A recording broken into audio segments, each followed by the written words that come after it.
Hi, Ash. I'm so excited to have you here today. I'm so excited to be here. I can't wait for this conversation. I know it's going to be epic. So, for everybody listening in, this is Dr. Ashleigh Moreland, and she's in Australia, and I'm in Las Vegas. So, I love that this podcast connects practitioners and other people with incredible knowledge and testimonies all over the world. That's very exciting to me. And I'd love to dive into the work you do first. Yeah. Like, can you share just a little bit more beyond the bio I read?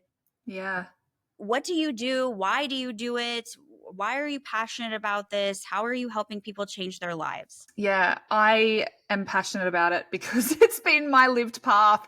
Yeah. So I was a customer of the mental health system myself for over 20 years. I grew up in a really traumatic home environment with lots of mental health issues of parents and extended family and alcoholism and all this kind of stuff. And we're going to talk about this later, but the difference between big T trauma versus little t trauma, and little t trauma being relational in nature and those really foundational needs not being met around being seen and heard and understood and validated and emotionally and psychologically safe and all that kind of stuff. That was really, really absent in my whole intergenerational story. And I had the whole top drawer full of diagnostic labels. I had been on every medication imaginable. And although even after 20 years of therapy, I understood my issues, like I really got it. The dysfunction in my life was still there.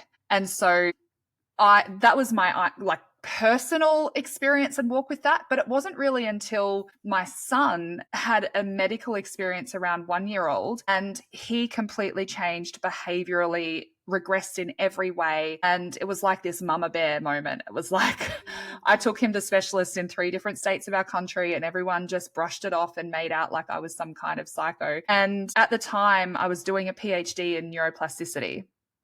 And it was like that movie Taken, where it's like, if it's money you want, I don't have that. But what I do have is a very particular set of skills. And I knew that if anyone was going to help my child, it was going to be me. Yeah. And so even though my background now is relevant, it wasn't relevant at the time where I had the breakthrough, because the breakthrough really came from wanting to help my child in understanding the behavioral changes, the mood changes, every change in him. And as I was understanding his brain development, as I was understanding physiologically what was happening in his body, all these dots started to join for me in what had happened in my life. Yeah. And so this was like this absolutely brain exploding moment for me. And I was a neuroscientist because I always just thought if the brain controls everything, then surely if we just fix the brain or change the brain, then all our problems go away. And sadly, that's not true. Yeah. And so it was like this, again, the whole journey just unfolded in going, if the brain's not the answer, what influences the brain? And of course, there's physical and physiological things, but going even deeper than that, I had this realization one day where I just went, we call it the mental health system. And I was a university lecturer for 12 years in this space. So I had lots of students studying psychology and all this sort of stuff. And I went to Google and I just wrote, define mental. And Google said, relating to the mind. And it was in that moment, I was like, hang on a second, that didn't say relating to the brain. It said relating to the mind. And it's just like this unconscious accepted thing that we use those words interchangeably, like the mind and the brain are the same thing, but they're not the same thing.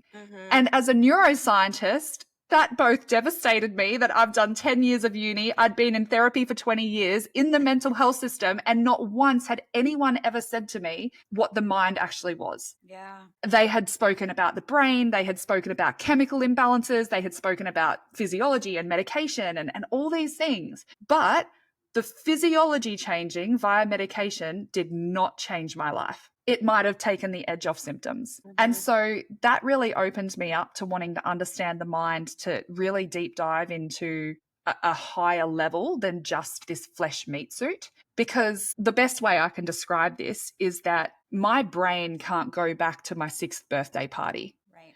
But my mind can. Yeah. So our mind is metaphysical, which means it doesn't have the qualities or characteristics of time or space.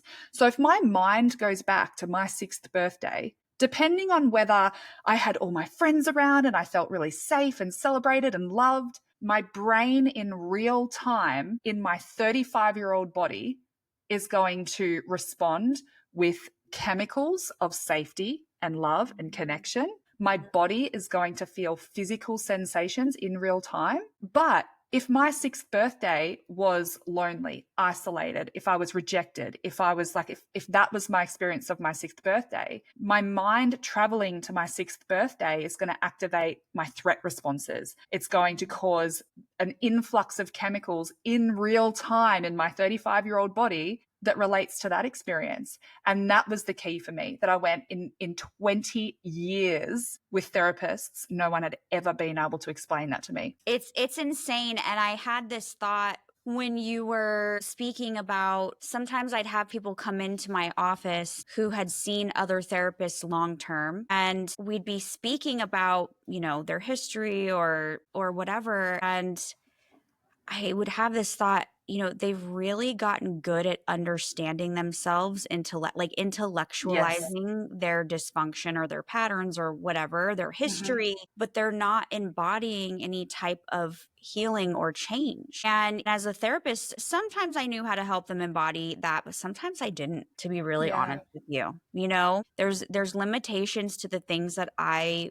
was taught and learned. And being able to understand yourself is great and Yeah. necessary, but if that's where you stop, that's not healing at all.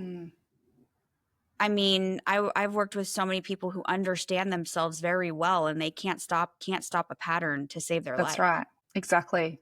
right? Exactly. This is exactly what we talk about in all. So with the Remind Institute, we have courses that are more like journeys. So we've got one, for instance, for, I call it neurobehavioral responsive parenting, essentially. And one of the things that we talk about in that is, if you have your hand in a fire, is it really a self-control issue that you can't keep it there? No. It's a literally biological thing. You have these reflexes that are inbuilt for your safety and survival to avoid discomfort. And we can understand the reflexes, we can understand our behaviors, but if we don't know how to correct them, like we've got reflexes treating, you know, picking up a very safe pen as if it's picking up something that's on fire, and that's happening every time, well, then we can kind of logically go, well, that's a misfiring reflex. That's not right. And so if behaviorally our fight responses, our flight responses, our freeze responses, our fawn responses, they are reflexes that are kicking in for our survival. It's not a failure of us as a parent. It's not a failure of us as a person. It's our nervous system doing exactly what it was biologically designed to do, to protect us. It's just trying to protect us from things that are actually no longer threatening. Yes, absolutely. I love this. I love it. Okay, so that what you do in your institute? Are you helping people rewire nervous Yeah. brain, mind? Yeah. Yeah, exactly. So as I said, my PhD was in neuroplasticity, and that was really, really helpful because I understand how to, like, what I guess the environment needs to be for a brain to either say, yes, I will rewire, or no, I'm not rewiring. And I'll give you an example of this. This was an accidental finding in my PhD. Honestly, I wish it was just because I was massively smart and I was a genius. It wasn't that. If I'm being honest, I was pregnant with my first child when I was doing my first lot of data collection, and I had a deadline, like this baby was coming. And so I was doing a 16-week intervention, and I did not, because of lab availability, and the testing sessions were 4 hours each per person. And I had to do it every 4 weeks across the 16 weeks. So because of lab availability, I didn't have capacity to test and train and do all these things one-on-one. I decided to do it in group sessions purely for no other reason than, if I didn't do that, I risked not having my data collected before my baby was born. Yeah. And I found results that completely defied all the literature. And I did this in older adults. So we had people from 60 to in their 90s participating in this, because there was a belief in the literature that old people's brains were not as plastic. They couldn't change.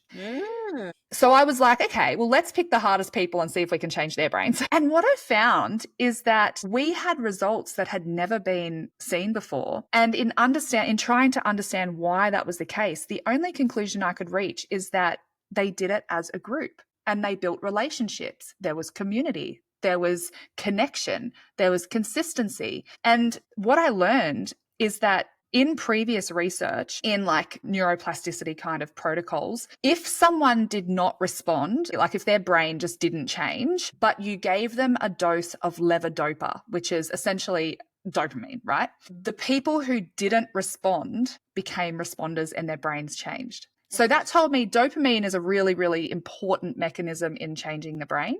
But there's two ways that we can get dopamine. And this is where the concept of trauma is so important. Because if we grow up in an environment that is a little bit unpredictable, maybe psychologically, emotionally unsafe, walking on eggshells, maybe our emotional needs weren't met consistently, then we have to biologically, to survive, activate our stress centers. So our brain, we're literally relying on cortisol on a daily basis to keep us alive. And cortisol can be a precursor to dopamine. So one way we can get dopamine, this is why people with brain wiring consistent with things like ADHD and those kinds of things will be constantly dopamine seeking. And quite often they'll say things like they feel really alive when there's, risky behaviors. There's threatening behaviors. They'll leave things to the last minute. It's like all of a sudden their brain comes online and things like this. And this is the neuro behind that. The other way that we can get dopamine, if our brain is not wired for this survival type daily basis living, the only other way is through oxytocin, which is our connection hormone. It's our safety hormone. It's our belonging hormone. And so this is what really influences brain wiring and how our reward circuits are driven into adulthood. If we grow up in a home where we feel seen, where we feel heard, where there's consistency, where our caregivers can be responsive to our needs, then we are rewarded socially and relationally through dopamine off the back of oxytocin. And so my only, conclusion from the results of my own PhD work was that the oxytocin that must have been at play modulating dopamine in these people's brains just made it an absolute hit of like neuroplasticity. It was just the perfect petri dish inside their head to be able to experience neuroplasticity. And so being able to bring this really deep, complex science into the relational aspect of then tying in mind-based modalities and somatic work and understanding how emotion is encoded in the body and all this stuff just makes what we do so unique. I don't know really anything else like it. That's incredible. Do you offer the research that you've done? Do you have that linked on your website for people to read? No, I haven't. And the tricky thing with this is I didn't measure people's oxytocin. So that's like my best, most educated theory around what happened. But when I look at, from a clinical perspective, when I look at this, I go, we know that, for instance, borderline personality disorder often goes hand in hand with complex PTSD and childhood trauma. So if someone has borderline personality disorder, really tricky thing is that talk therapy won't help, medication won't help. But do you know that one type of therapy that has been shown to actually make a clinical difference to people with BPD is... Are we talking about non-somatic forms of therapy? Yeah, predominantly. Attachment therapy, that is what I was going to... group-based. So DBT and having group-based relational experiences with safe people. And when in the course, we've got courses on childhood trauma and complex PTSD. And in that, I say, if this is a relational injury, if you imagine that in your childhood, you had a relational injury to your nervous system, the only way to heal a relational injury is through healthier relation. And so sitting there with a therapist talking about your issues is not even touching the part of your brain where the injury even is. It's kind of like putting a Band-Aid on a broken bone.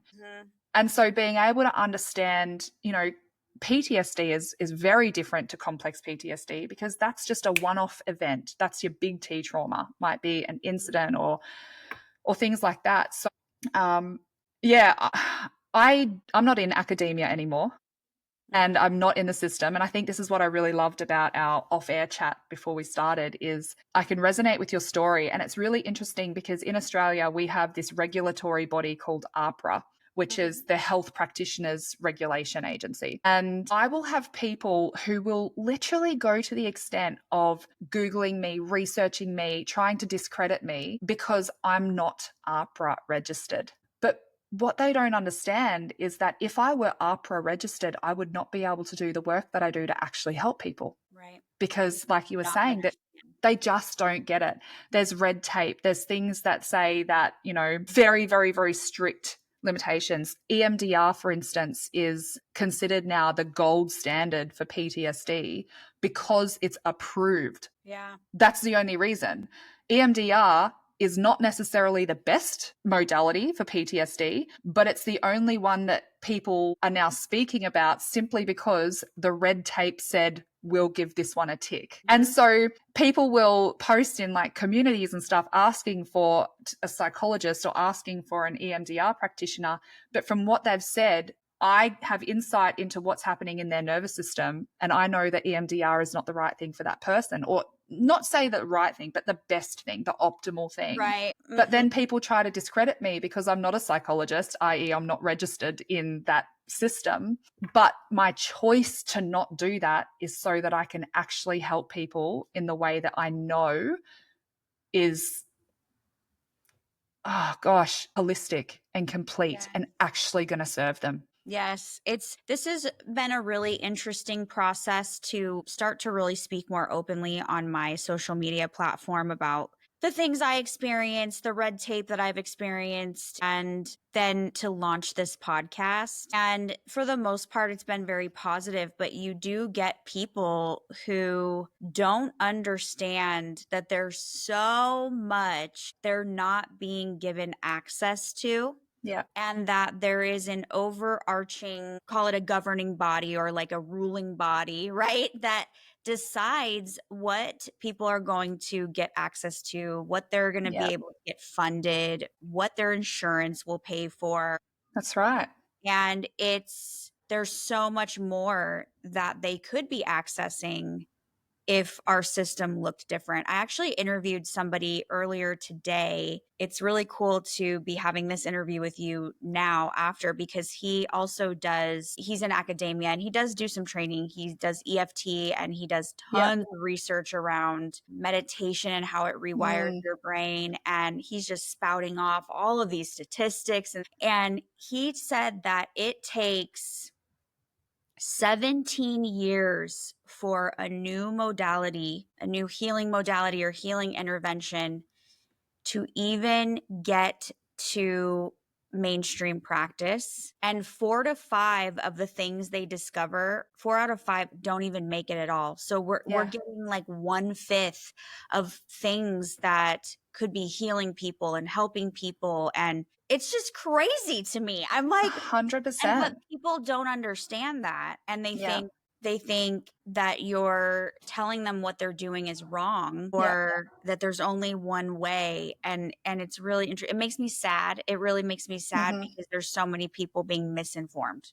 In a lot of ways. Absolutely. And it's the full picture. Yeah. And it's not just our industry. Like there was I don't know if this would have reached you guys, but there was a very high profile case in Australia of a orthopedic surgeon based in Tasmania. Now, as an orthopedic surgeon, he would have a lot of clients or a lot of patients who were diabetic and was performing a lot of limb amputations in poorly managed diabetic patients.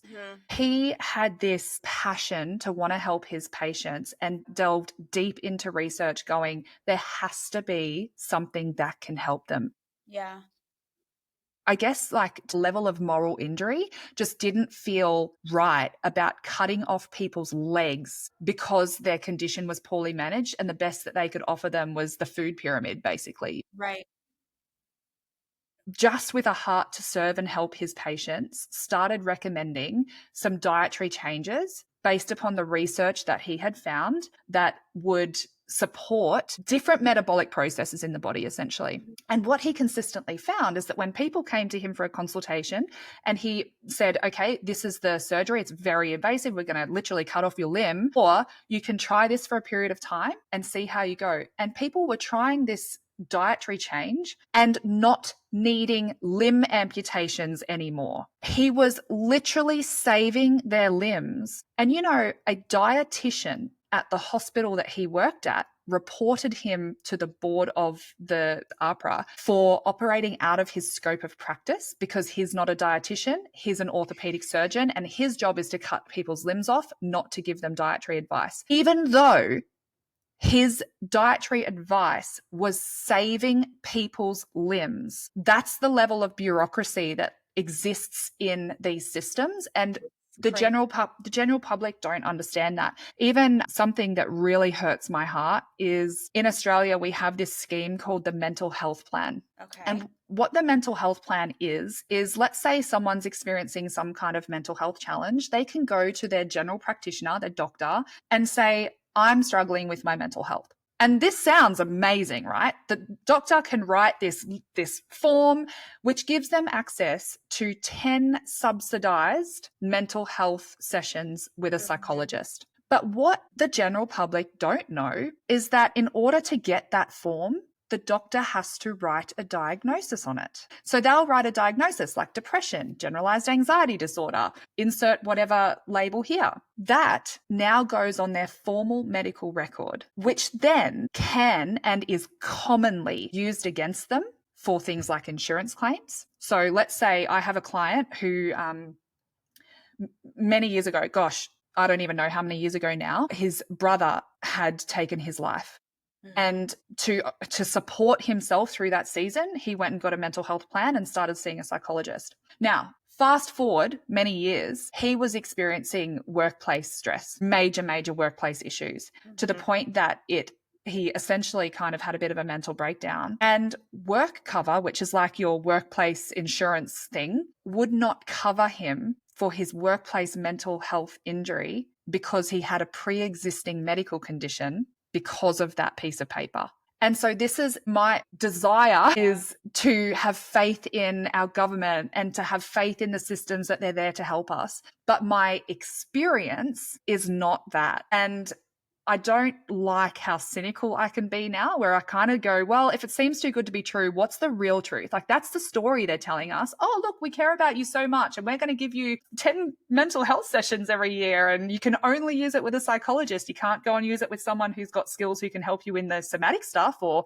anything else that's going to help. But I look at it and go, it saves their butt in the future because now they've got all these people who, through the guise of helping, now have formal mental health diagnoses on their medical record, which can and is used against them in the future. It's interesting.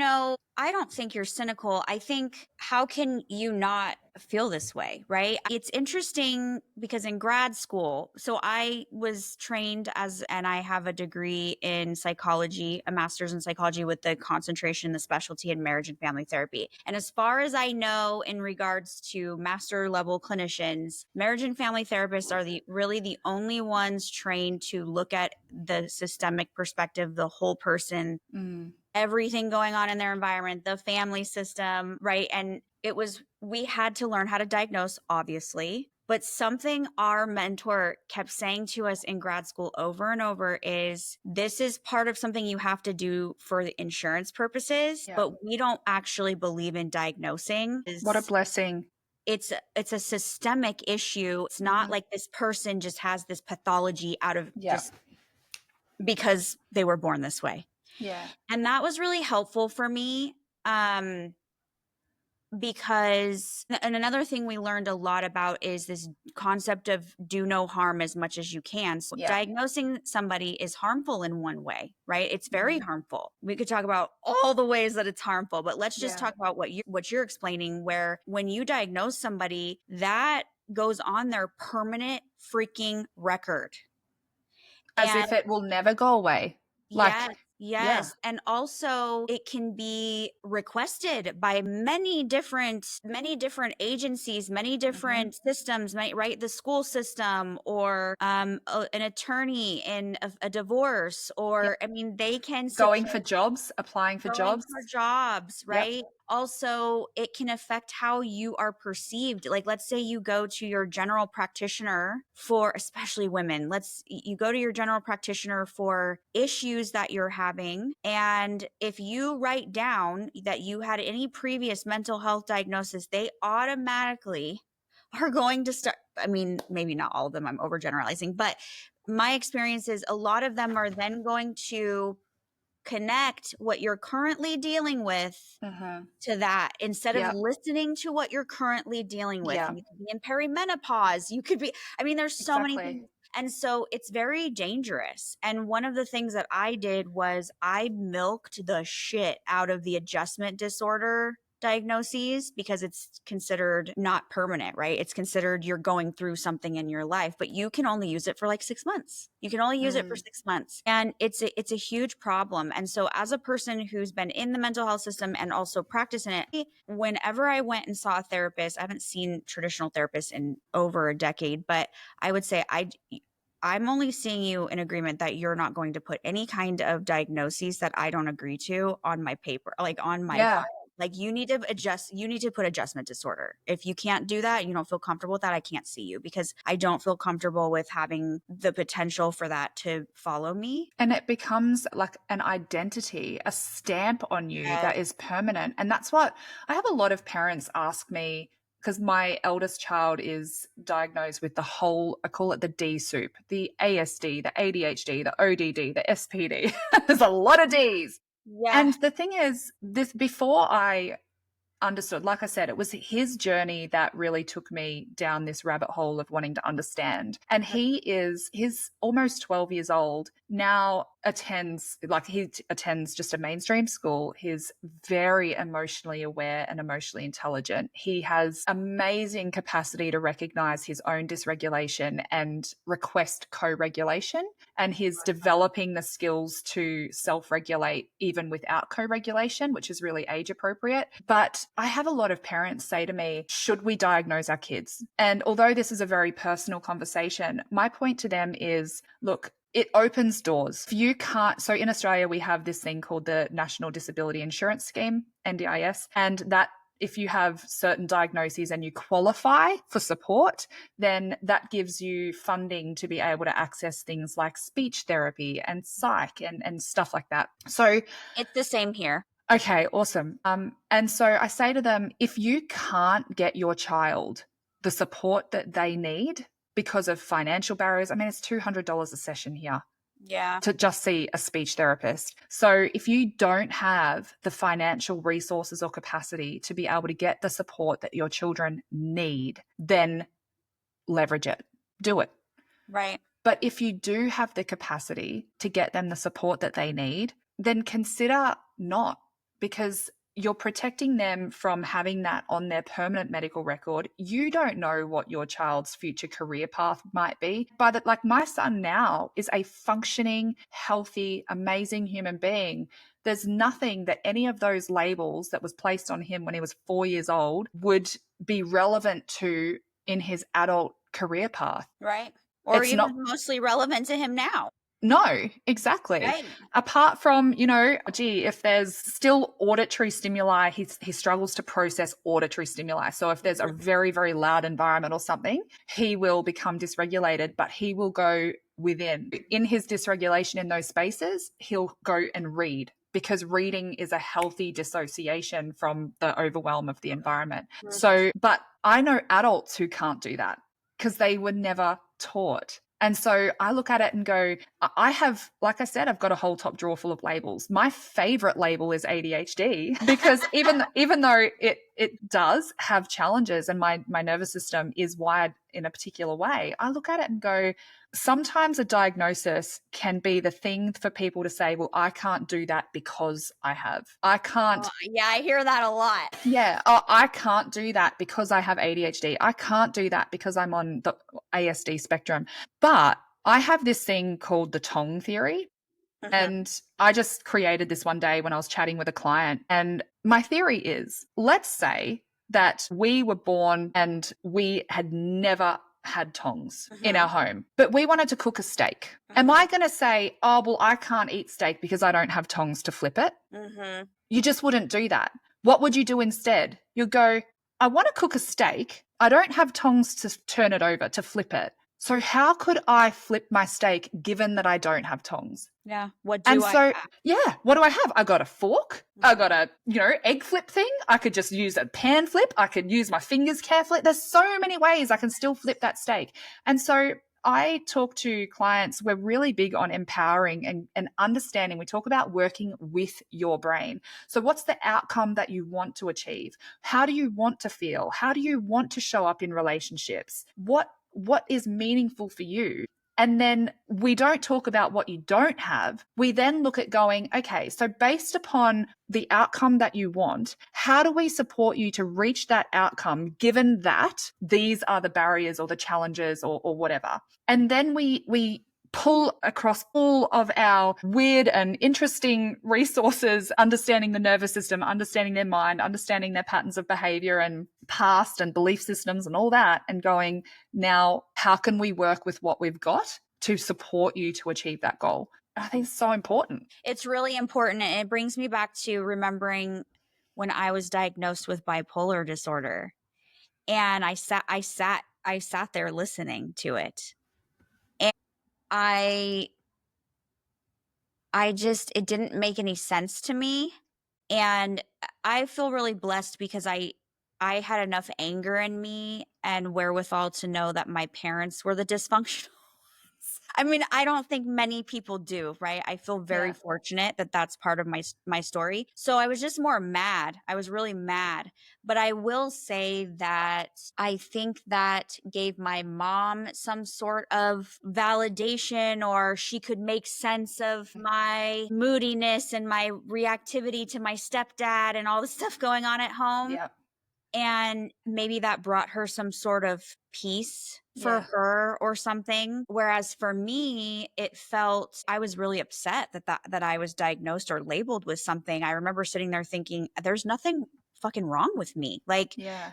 do you guys don't even know how my parents are? They, Yep. like, they're the ones who need the help. But I was 15. I just sat there quietly, compliantly, like I knew this was something I just had to Yeah. deal with. And I remember, because I'm certified in DBT, so Yeah. I remember going through that training, and I was working with all of these adolescent girls and seeing these patterns.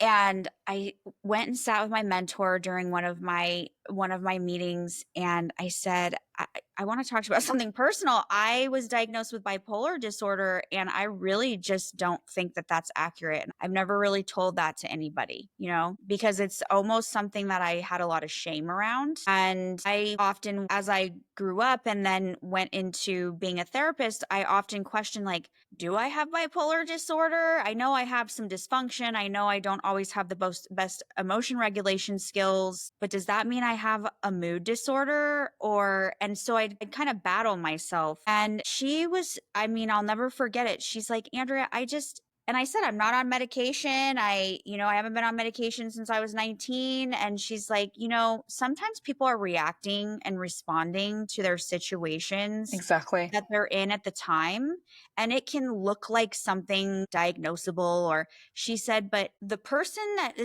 who is sitting in front of me, and how well adjusted you are, and how high functioning you are, and how much of an impact you make, and you make very grounded decisions, at least from my observation. She's like, I don't get that you have bipolar disorder. She's like, Yeah. I think that maybe that was given to you as a label at the time based on things that were being observed, and it sounds like you were just responding to your environment. Yeah. And that was one of the most healing conversations I've ever had in my entire life, because I just questioned myself all the time because I had this label hanging over me, and it was constant questioning of that. Yeah. How validating for you. It was very validating. And I think about that a lot because there's a lot of people who didn't have the fire that I had at that age, and then also getting to have this formal training to know maybe I should question that. right? Yep. People are just walking around. I have this, I have that. I'm that way because of this. I'm that way because I have this diagnosis. And I'm just like, that's bullshit. Like, Yeah.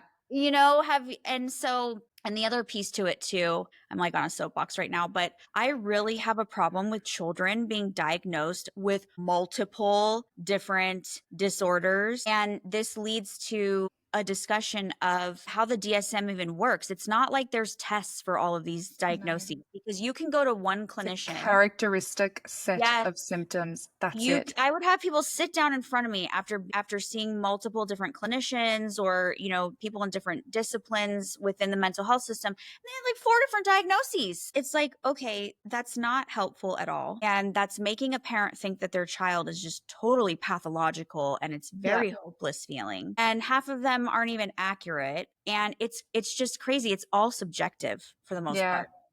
And I And think it's that's the how it's problem. framed a lot of the time. Like I work a lot with childhood trauma. Mhm.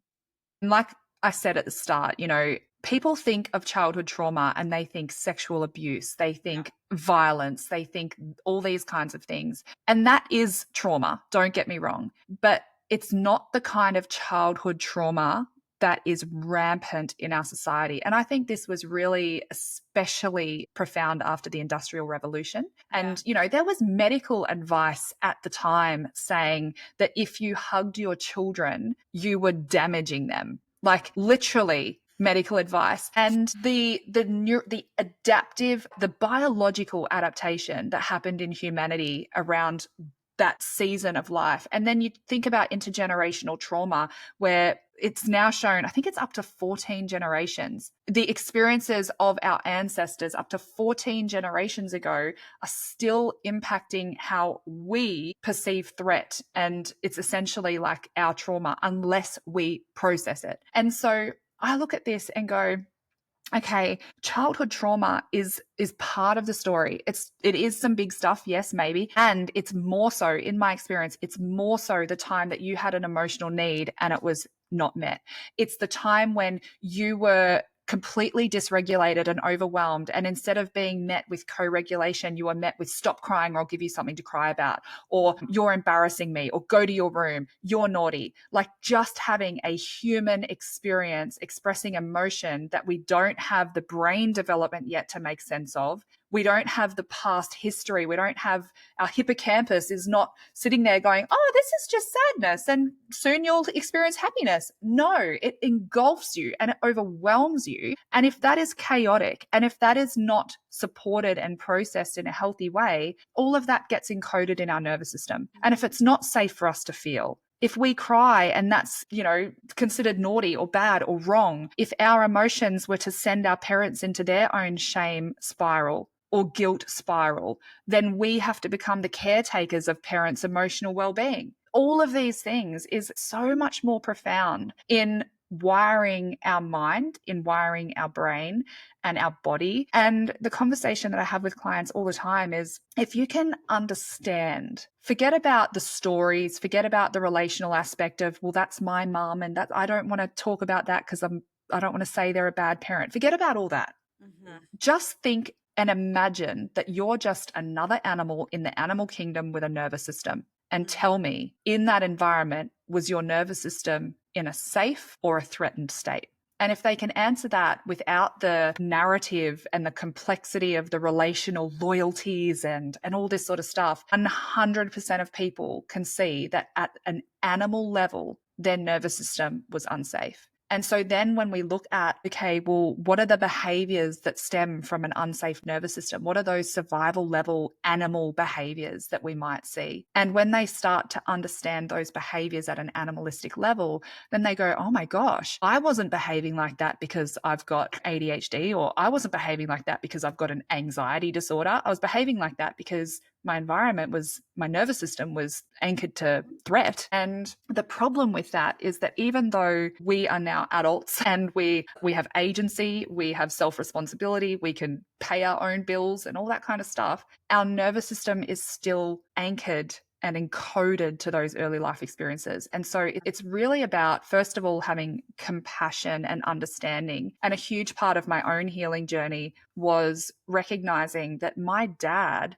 had major mental health challenges that he didn't even realize. Like, he was in his 60s when he started to understand that the feelings he was feeling was massive anxiety from his own childhood trauma. But his actions and behaviors were my trauma. Yeah. Because he didn't know how to cope. He didn't know how to process it or what to do with those big feelings apart from just drink it to numb it out. Now, he wasn't a monster. Did he do some horrific things? Absolutely he did. But he deep down is not a monster. He's a very deeply hurt human. And I am one of very minute minority who has been blessed enough as an adult to go through not only my own healing, but for my dad to lean into his healing too. And we have That is really cool.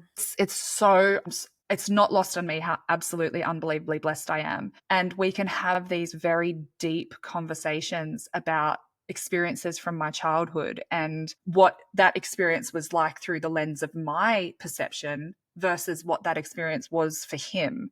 Yeah. And that he was just trying to protect me in the only way he knew how. But that protection to me was, he doesn't love me, I'm not good enough, he doesn't care. And so this mismatch of experience from the one situation or circumstance.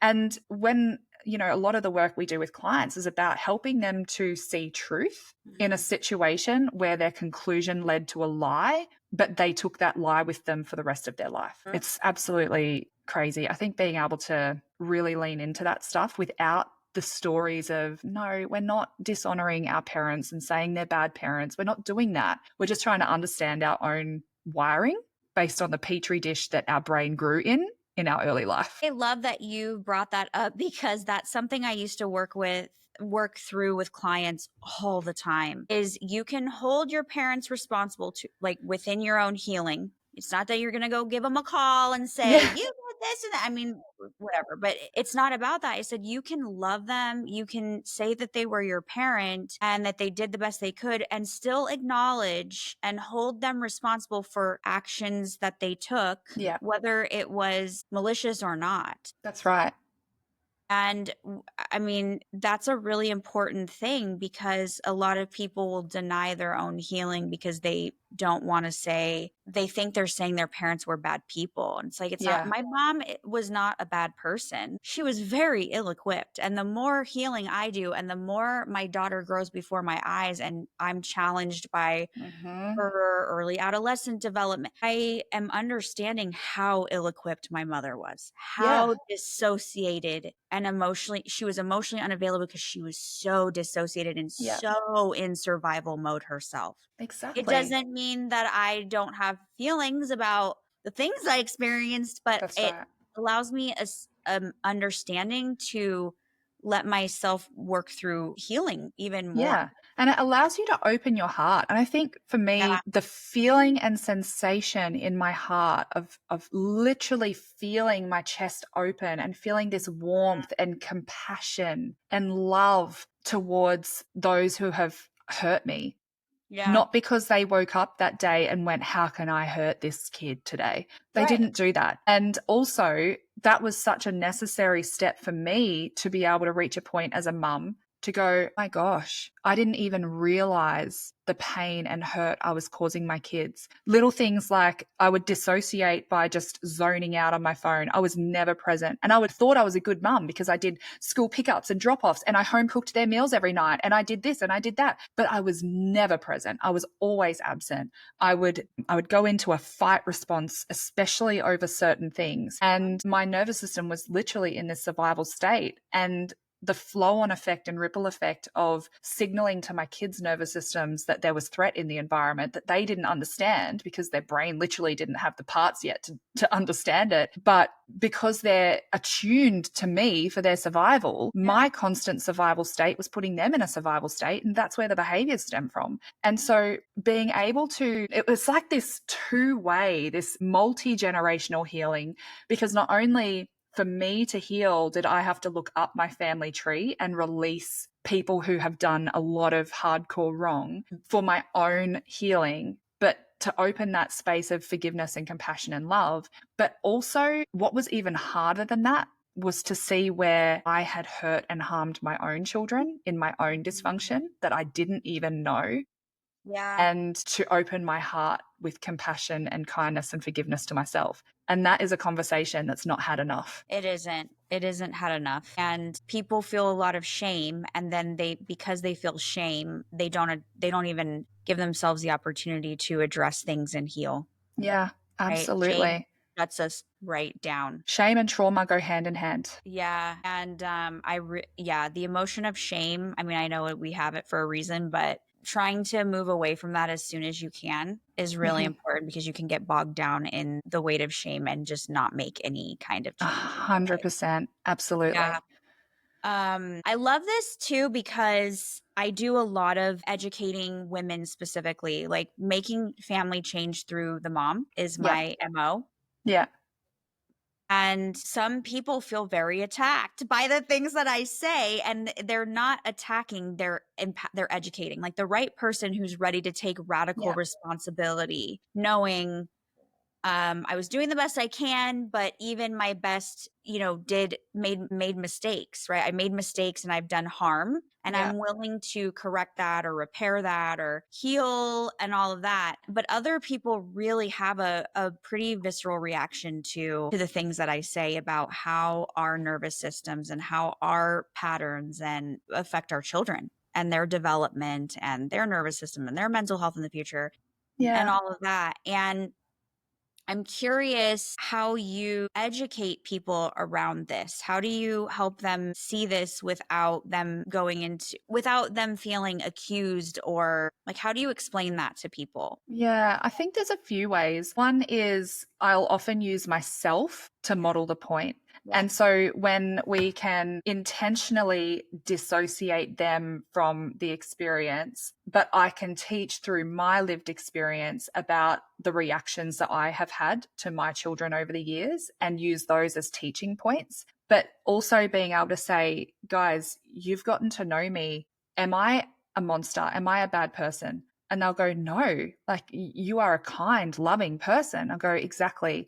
And so if I'm a kind, loving person and in my moment of complete dysregulation, out of body survival response, I did that action or I did that behavior, what is the truth there? Is it because I'm a bad person? It's no. And so it's really about helping them to have a frame of reference that this is not about them being bad people. It's about understanding what is driving their behaviors. And I just had this conversation literally just last night with my child, where we are dealing with a family member with major mental illness at the moment. And my child witnessed something that could have potentially been a majorly traumatic experience in his childhood. And we had this conversation just last night. And I said to him, it's really important that you understand that the person that you know and love is real and they're in there. But what you witnessed was not that person. It was their hurt. It was their pain. And so being able to separate our pain from our identity and being able to separate even our actions and behaviors from identity really, really helps, because I can be a good person and say something hurtful. Yeah. It's not an attack on my identity. And so using myself in examples where people already have a frame of reference of me that I'm a good person and I genuinely care and I love my kids, but even I had made those, I don't want to say mistakes. Even I had behaved in ways in the past that if all they saw was the behavior, it would completely cast judgment or Yeah. it would change their perspective. Yeah. But the second thing is purely in educating that, like I said, taking it back to the animal level and going, we are a flesh meat suit. That's it. Yeah.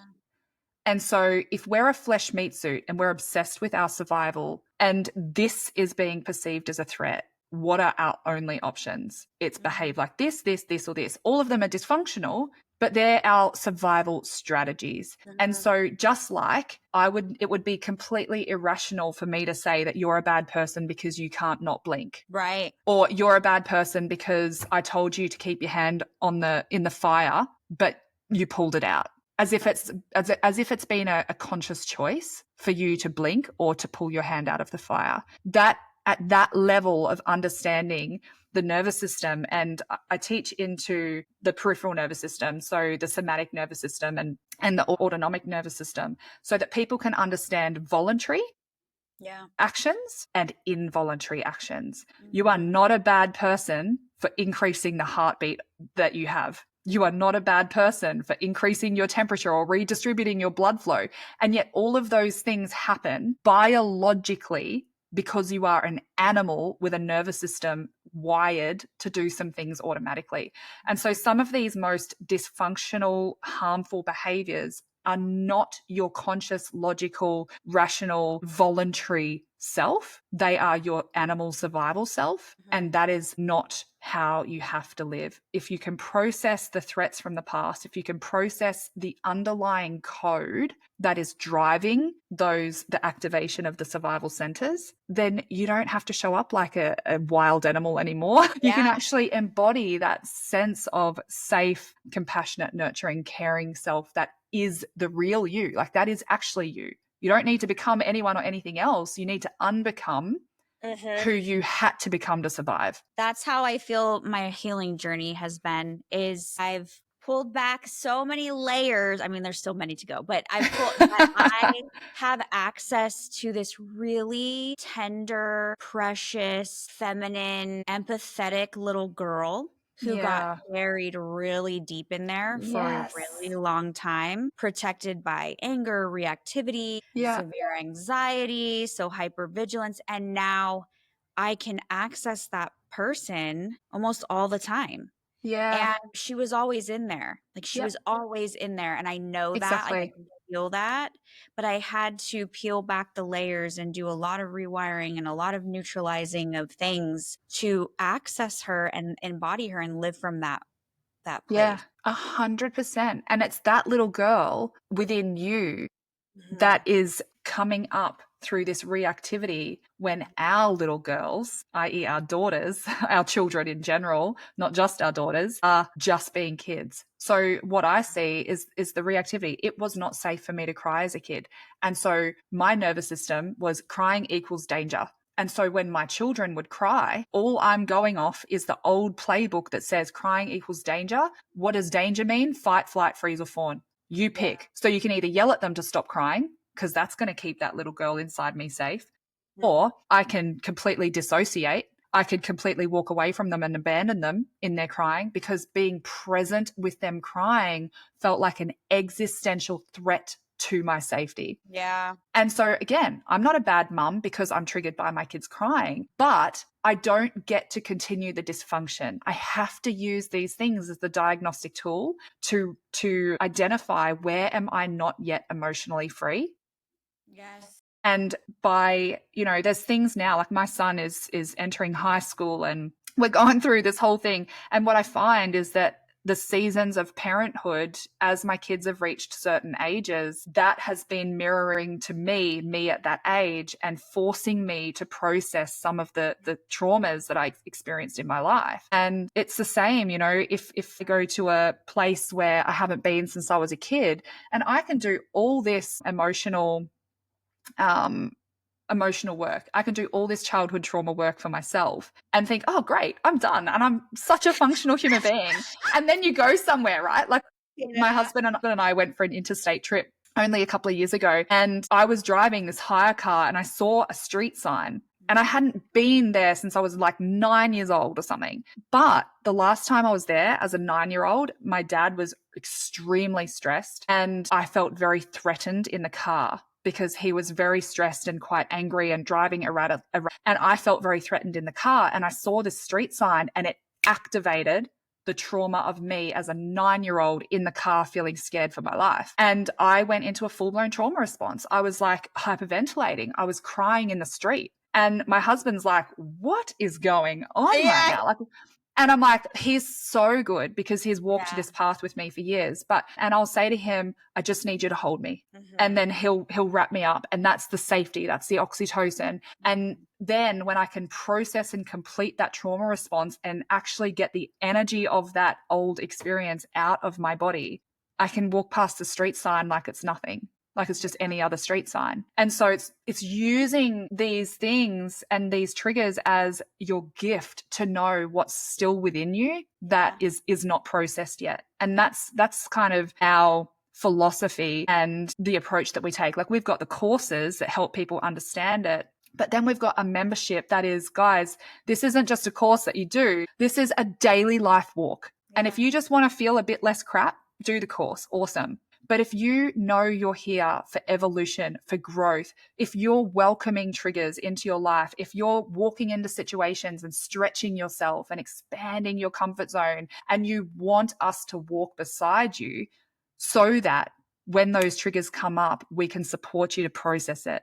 That's this constant evolution and growth as a human being so that we're willing to do the work that our kids won't have to. Yes, absolutely. I love that. So, can you, for people listening, maybe they're not a practitioner and they're a parent and they want to take responsibility, they want to do more healing, they don't really always understand how maybe a reaction or like I used to get really anxious. I don't have that anymore, but I used to get really anxious and my daughter would go into a heightened state and there would be times when I would just my anxiety I would feel so overwhelmed in a sensory way Yeah. that I'd be like get away from me guys, like get away from me. So of course she felt rejected, right? She had no Yeah. idea.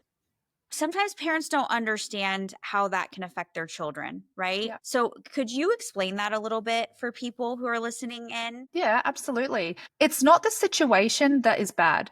Like, I can get sensory overload as well. And me having sensory overload, recognizing I have a need and then meeting that need does not make me a bad mum. And it's not traumatic for my kids. But it's how I go about getting that need met. So if I were to not have the self awareness to recognize this overwhelm coming over me, and then if I wasn't equipped with the language to be able to say to my kids, guys, I'm starting to feel overwhelmed. I need some space. And as soon as I'm feeling better, I can come back and have this conversation, or then we can start snuggles or whatever it might be.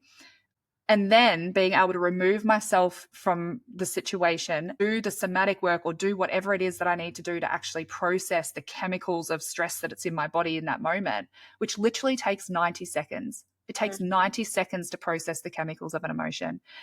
And then being like, sometimes I might hop in the shower. Sometimes I might get on my bed and scream and punch the pillow. It depends what's coming up for me. Yeah. But then being able to come back and revisit that conversation, go, thank you so much. I felt overwhelmed and I needed that space. Thank you so much for giving me that space. Now, what did you need? I'm here. I've got you.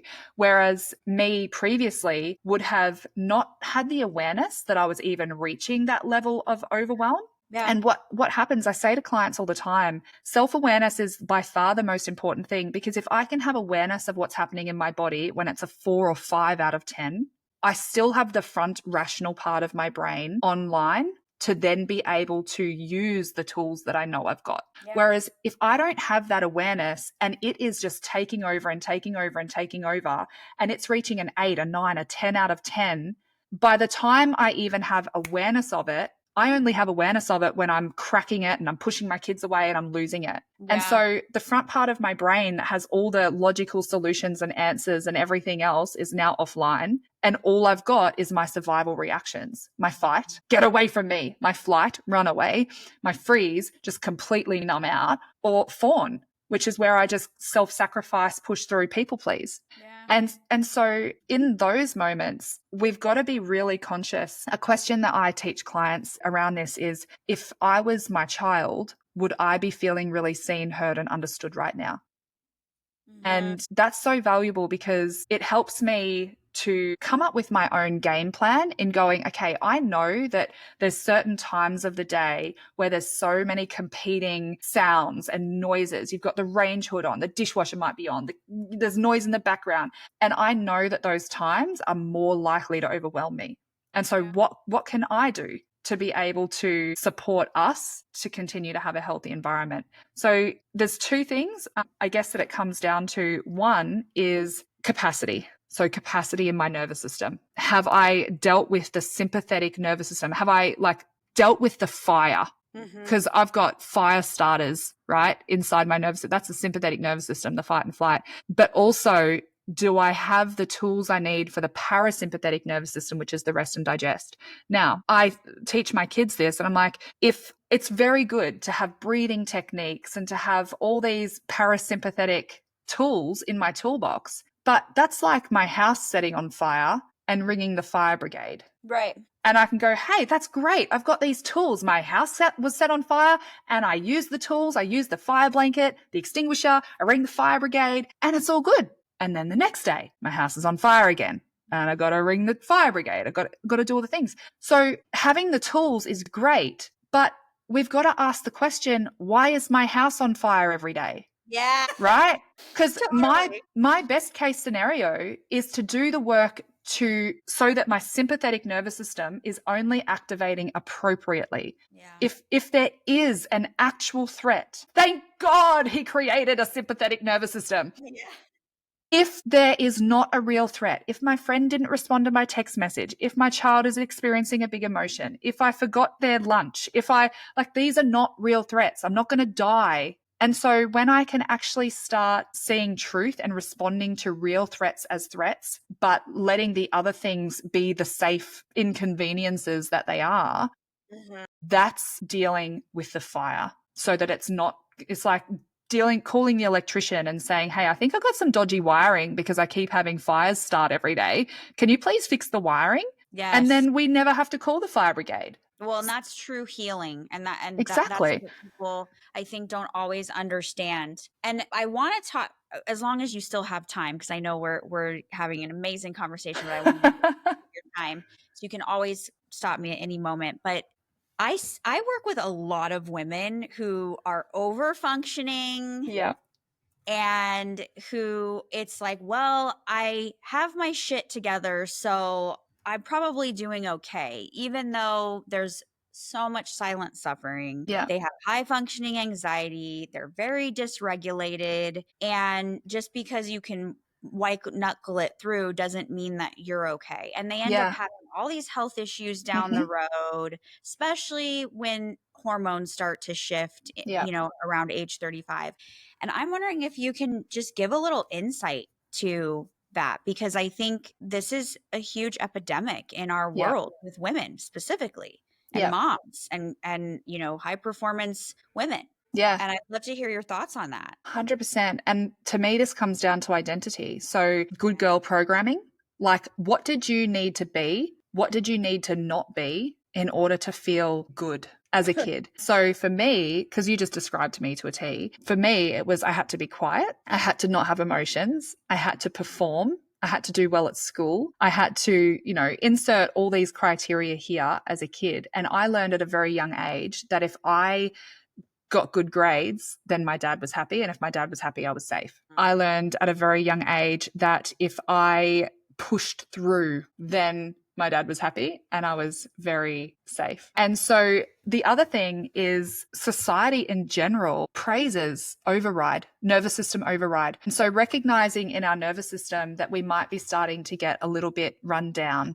that we might have some signs that our nervous system is, I use the analogy of like a car going around a racetrack.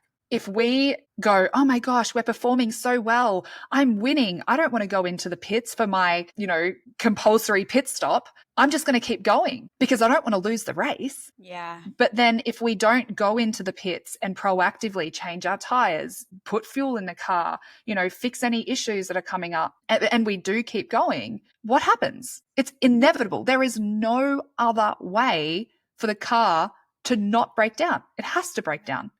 And so when I work with clients and I talk about treating our body like a race car, I like to go fast. I have a lot on my plate all the time. I'm a high performing, high functioning human being, multi-passionate.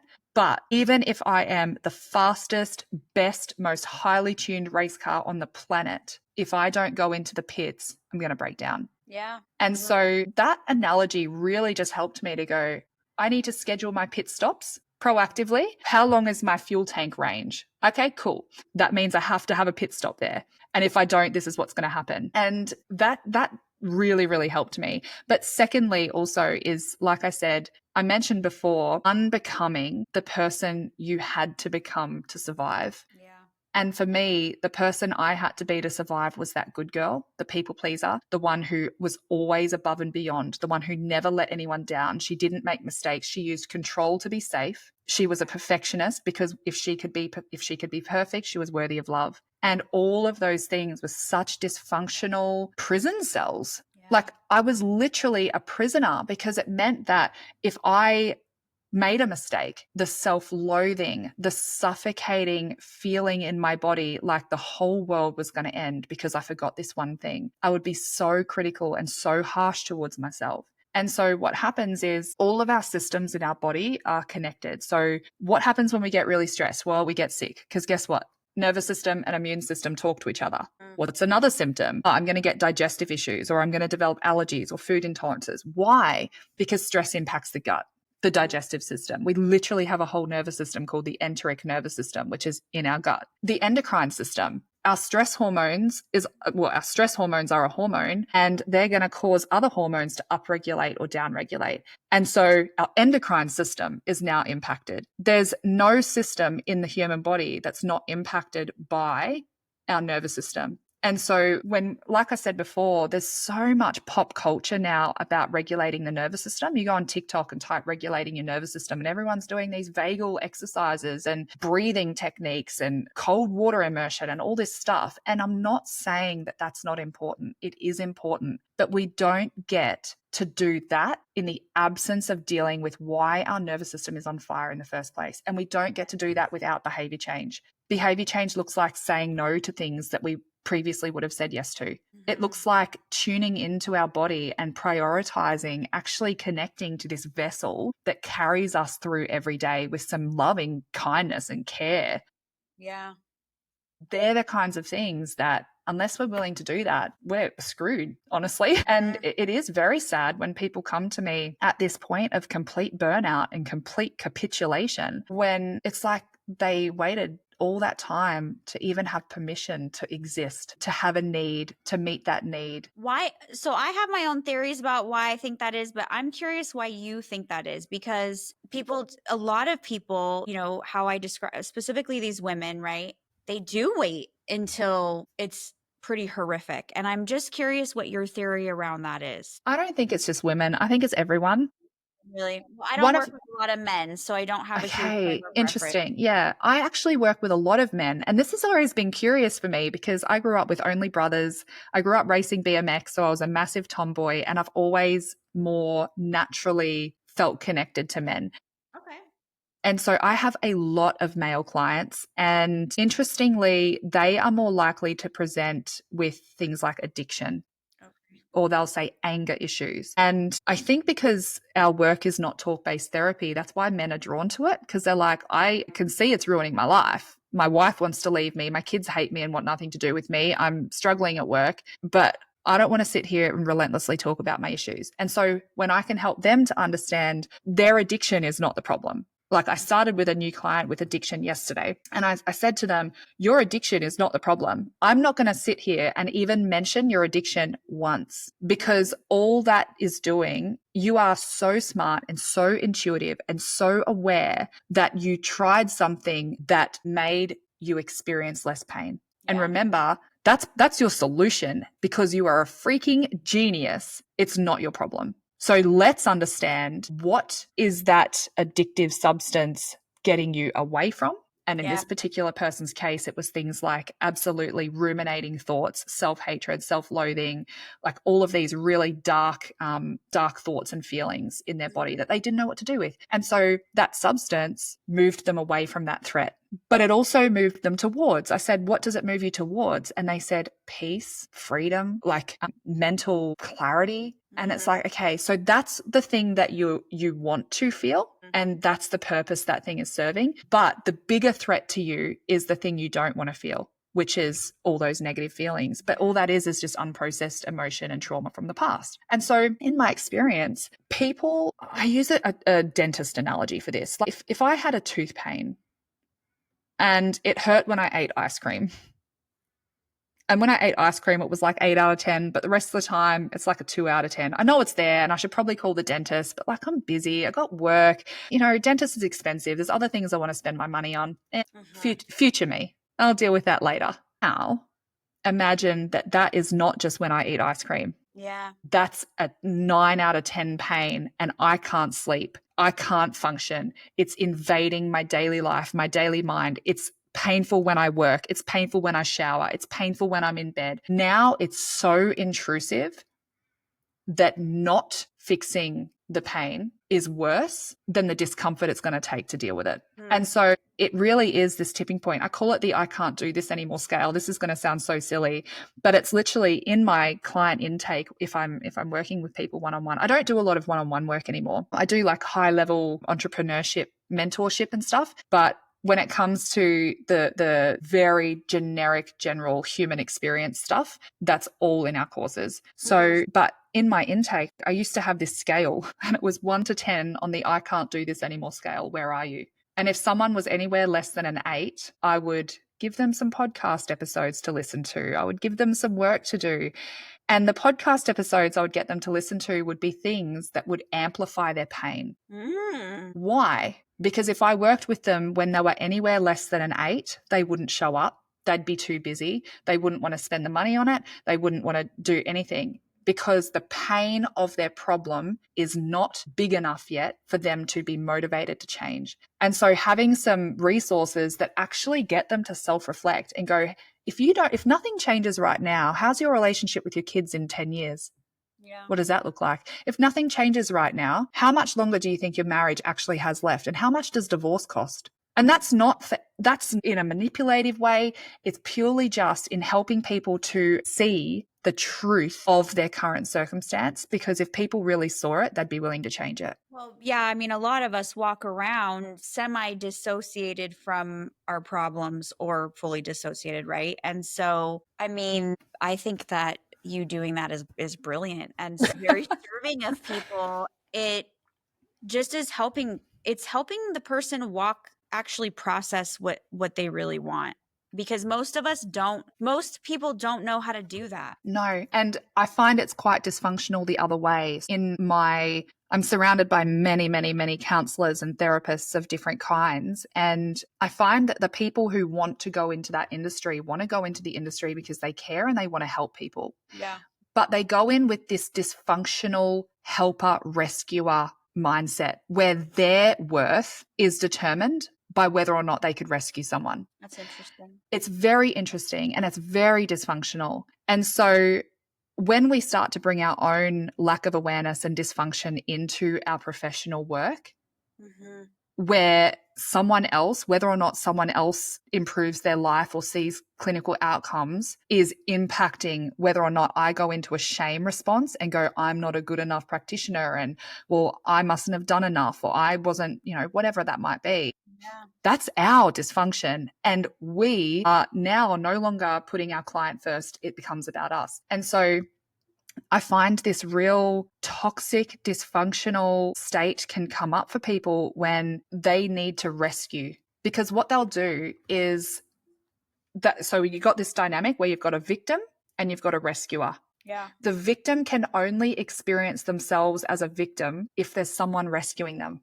And so if I had a consultation with someone and they said, oh, I'm about a 6 out of 10. Well, if I wanted to, or it doesn't really matter whether they're a 6 out of 10 or an 8 out of 10 or whatever. If my dysfunction was still at play, I would want to help them and encourage them and love them and calm them down and help them to feel better. But if I help them to feel better, I'm stealing the very leverage they have to change.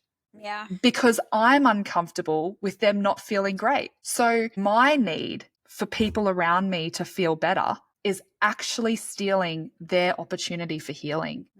Whereas if I can be so deeply grounded and hold space and hold love and safety to invite them to walk through the door of healing that requires that 8, 9, and 10 level of commitment and willingness to see the truth in their circumstance and themselves and their situation, I cannot numb them out first. I cannot lower their discomfort, because then they never have an incentive to walk through the door. I have just played the rescuer in that moment and said, oh, you poor thing. Oh, darling, oh, it's okay. Well, it's actually not okay.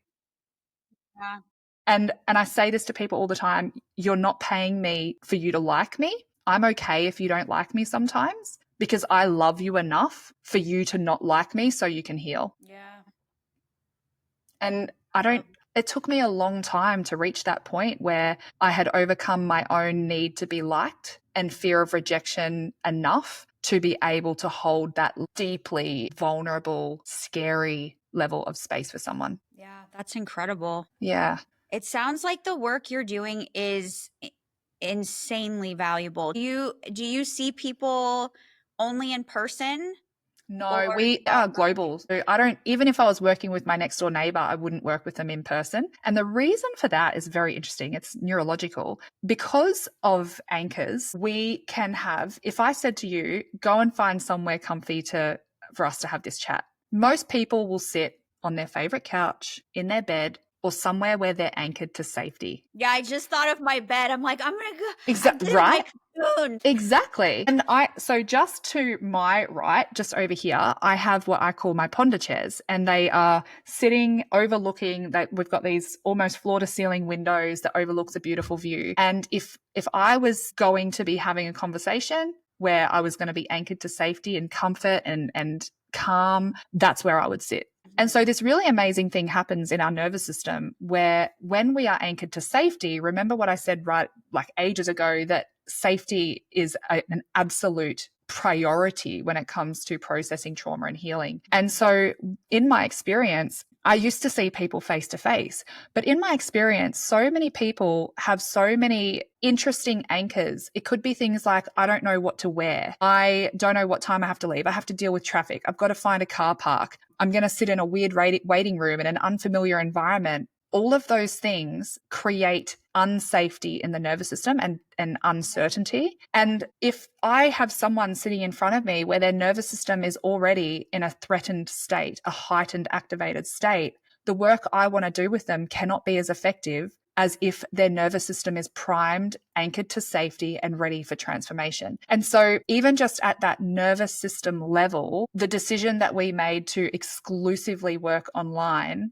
allows for that transformation to happen in a much, much faster way. I can't replicate the results that we get online working with people face to face.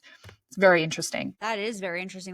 That's awesome. And that leads me to wondering about people going into the therapy office and sitting on a couch and all of these things, right? Yeah. And the anchors that brings. Like if you have an anchor that this is the place I go because I'm broken, is there actually potential for healing when your mind and your body are anchored to this is where I am because I'm broken? Well, if you heal, you can't be in that place, right? It's so fascinating. Like there's so much to understand in how we assign meaning to things and how that all gets encoded and the biological and physiological effects of that. It's fascinating. It is fascinating. So I know you have some courses that you're launching. I would love for you to share that because that's going to be the link to that's going to be available. Yeah, amazing. Yeah, tell us a little bit about these courses you're launching. So Remind Institute has core pillars. So we separate it into personal development, which is parenting, relationships, and mental health. And then we have professional development, which is creating emotionally and psychologically safe workplaces. So leadership, entrepreneurship, all that sort of stuff. And so we do a lot of work in the parenting space, but our mental health courses are super close to being launched, and they probably will already be launched by the time this goes live. And it's actually, there's a foundations course where I use the word flavor. So whatever flavor of mental health challenge we might face, there are some fundamental truths of us as animals that everyone needs to understand. And so I've got the foundations course, and then there's the specializations. So there's one specifically for anxiety, for depression, for addiction, for complex PTSD, for, emotional dysregulation, for burnout, for perfectionism and control. So it's like this whole entire suite of just about everything that I could think of, that my hope